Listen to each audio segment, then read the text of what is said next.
नमस्कार, मी प्रीती. जयनगरी न्यूज चॅनलमध्ये आपले स्वागत आहे.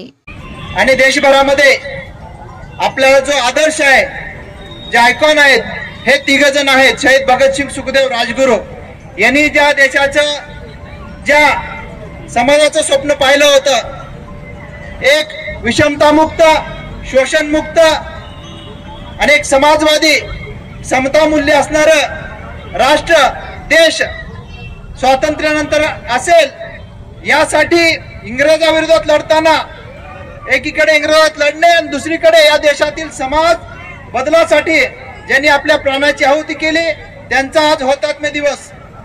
DYFI महाराष्ट्रामध्ये या हुतात्मा दिनी जी आजची परिस्थिती, सध्या परिस्थिती आहे या देशात आणि राज्यात, जातीय धार्मिक वातावरण विदूषित करण्याचं काम सत्ताधारी, इथली व्यवस्था, धर्मांध शक्ती करत आहेत.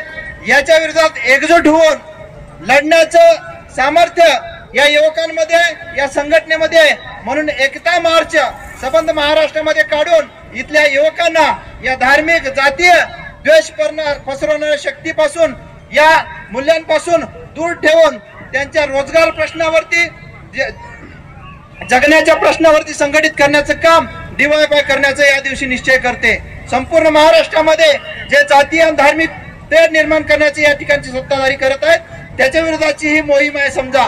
कारण या देशाच्या स्वातंत्र्यासाठी सर्व नागरिकांनी, सर्व धर्माच्या, सर्व जातीच्या, विविध पंथाच्या लोकांनी आपली आहुती दिली आहे. त्याच्यामुळे हा देश कुणा एका धर्माचा, एका जातीचा, एका विचारांचा किंवा एका व्यक्तीच्या विचारांच्या खाली चालणार नाही. हा देश इथल्या सर्व नागरिकांचा, या देशातील नागरिकांचा, जे या देशातील जिवंत.